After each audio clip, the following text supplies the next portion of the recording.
Alright guys, here are the answers to the problems that you had to do yesterday. You should have been able to check your answers in the back of the book, but I'm sure some of you probably still have questions as far as setting some of these up. So let's look at these. Number 3, it was a pretty simple, pretty straightforward one. They said we want to maximize the perimeter. What is the smallest perimeter possible for a rectangle whose area is 16 inches, and what are its dimensions? So we got two different formulas here. We got perimeter formula and we got area formula. All right, perimeter is 2L plus 2W for a rectangle. Area is L times W. They give us the area, so we can set that up to find a relationship between W and L, width and L. So it doesn't matter which one you solve for, length or width. It doesn't really matter. You can solve for either one. We solve for W here, 16 over L. Then we plug that back into our perimeter formula because that is what we're going to minimize. So 16 over L, we simplify that, 32 over L. And then we're going to take the derivative. All right, because when we want to minimize or maximize, we're looking for critical points. So we take the derivative. So derivative of 2L is 2. Derivative of 32 over L, which is 32L to the negative 1. So that's negative 32L to the negative 2. All right, then we solve, set it equal to 0. And so we get 2 equals 32 over L squared. Go ahead and change the negative. Cross multiply. So now we get 2L squared equals 32. Take the square root, L equals plus or minus 4. Now we know it's not 4 because a length or a width cannot be negative. So therefore my dimensions are 4 by 4, because when I put the 4 back in, I get a 4 for the width. So 4 by 4 is my rectangle, which is a square. 16 inches is my smallest perimeter, 16 inches. Now I can figure that out, but if I take the second derivative here would be 64L to the negative 3. So that's 64 over L cubed. So when I put 4 in, that gives me a positive, so therefore it is concave up. So that means that is a minimum value at that point. Okay, so you need to check by the second derivative, but most of these are going to be pretty straightforward. They're going to be exactly what they tell us. They're going to be exactly what we're looking for. Number 9 is a little bit different.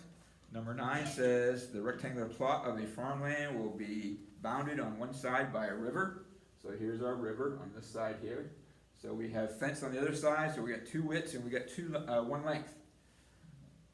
So again, my area is length times width, and my perimeter, they say, is 800.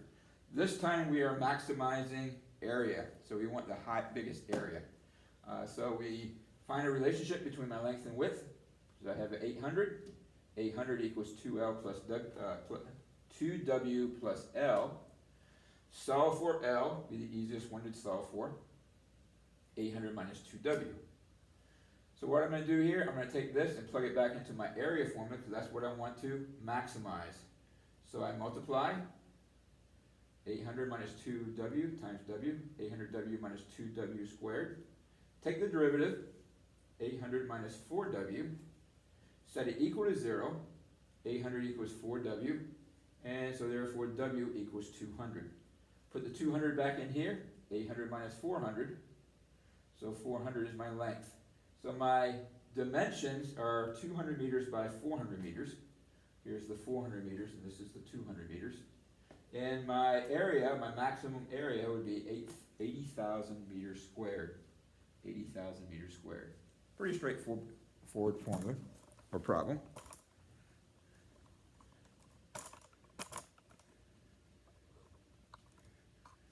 All right, now we start getting into more complex problems.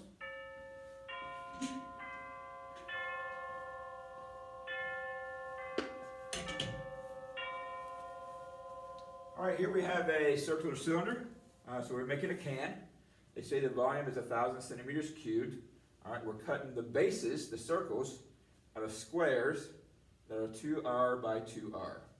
So they help us out by giving us the formula for the surface area is 8R squared plus 2 pi RH. All right, so now we want to find a relationship between the height and the radius when we minimized or maximized. So therefore, my volume, I'm going to solve for h. So I'll put 1,000 in for v. Solve for h, I get 1,000 pi over pi r squared. I'm going to take that and put it back into my area formula, which I did here. The 2 times 1,000 is 2,000. The pi cancels out and the r cancels out. So 2,000 over r. All right, so then we're going to take the derivative. 16r minus 2,000 over r squared. Again, this is 2,000 r to the negative 1. So I take the negative 1, 2,000, and subtract 1, r squared.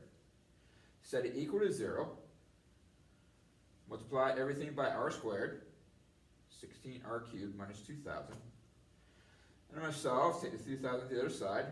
So I get 16r cubed equals 2,000. Divide by 16, that's 1,000 over 8. Take the cube root, that is 10 over 2, which is 5. So my radius here, my r is going to be 5. Alright, so let's put it back in for h. That's 1,000 over pi times 5 squared. 40 over pi is my answer. And I want to find a ratio of my height over radius.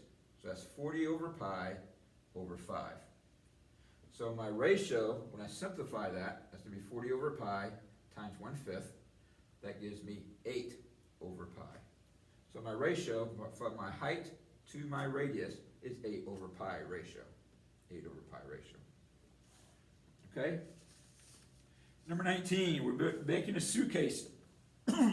So if you can't understand the diagram, this is what we're doing. All right? So we're taking a piece of paper, or a piece of cardboard, or a piece of wood, or I guess they say cardboard. All right?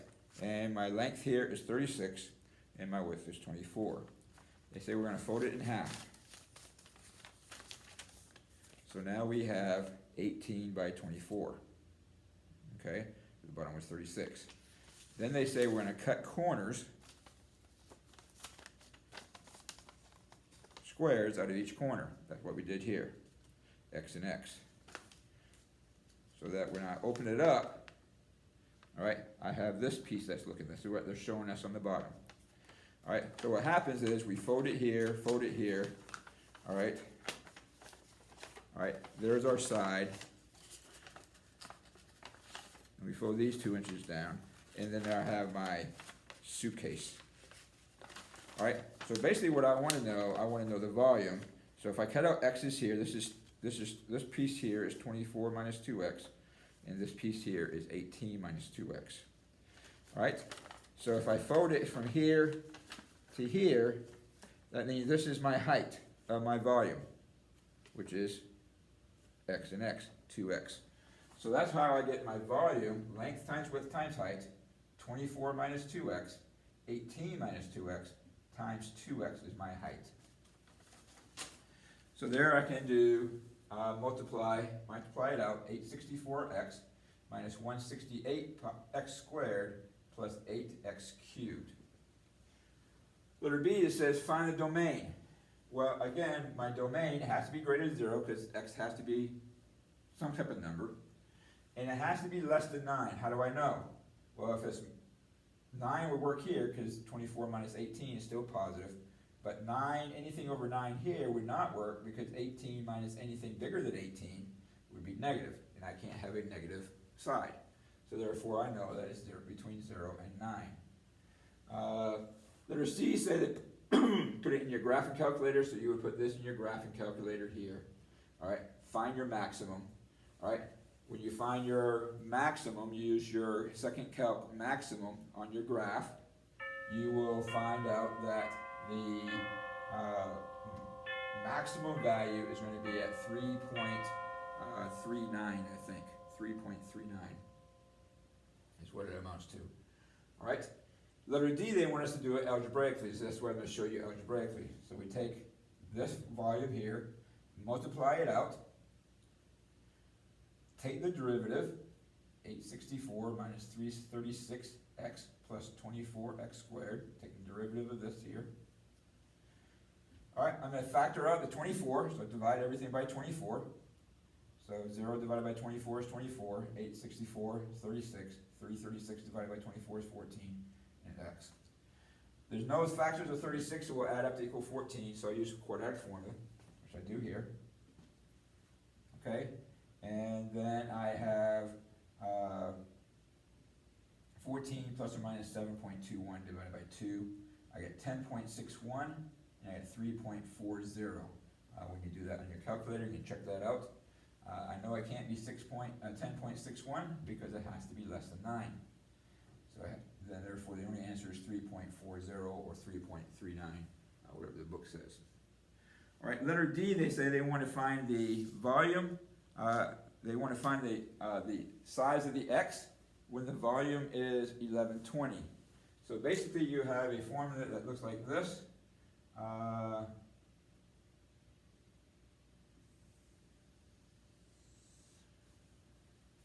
And then, so you have that in your graph, then you put y2, you're going to put 1120. Therefore, you're going to look for these points and these points. Okay? Those are the points that you're looking for. And they say that the points are going to be 2 and 5. This is 14, so that's not in the domain. So just 2 and 5 would be the x's that you could cut out that would have a volume of 1120. Okay, so you would do those parts C and E on your calculator to be able to do those parts. If I need to show that, email me that, and I can show you on the TV screen what we did, what we plugged in. If I need to show you that, just email me that, and I'll put it in the next video for you. Okay. All right, the next one.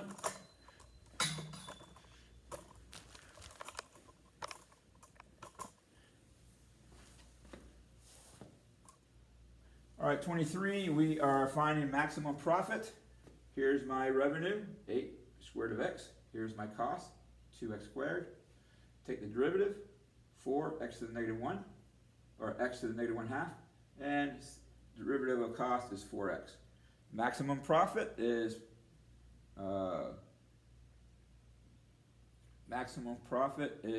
marginal revenue equals marginal cost. So 4x to the negative 1/2 equals 4x. Get rid of the 4's. So I got 1 over x to the 1/2 equals x. Cross multiply.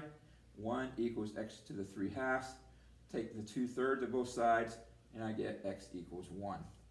Seeing x is 1,000 units, 1 times 1,000, so 1,000 units maximizes profit. So if I produce 1,000 units, I get the maximum profit. If I produce any more than that, then I get not as much profit.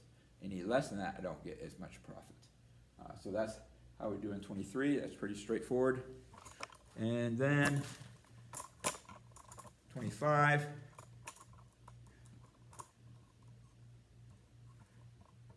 Minimize the cost. So here's our cost formula. All right, we want to take the derivative because we want marginal cost. And again, minimizing cost is average cost. So my cost formula divided by x equals marginal cost. Cross multiply, 3x cubed minus 20x squared minus 30x. Bring everything to one side. So I get 2x cubed minus 10x squared, the 30x's cancel out. Factor out a 2x squared. I'm left with x minus 5. So I have x equals 0 and 5. And of course we don't want to produce nothing. So 0 is out, so it has to be 5. And seeing x is 1,000 units, 5,000 units minimizes cost in this problem. So the smallest of these, the amount of units that would give me the smallest amount of cost would be 5,000 units. All right, so those are those problems. Today you're going to have just another set of homework and Math Excel to do, and there's going to be a Math Excel quiz that will be due by Friday. The Math Excel quiz on this lesson. All right, have a good day.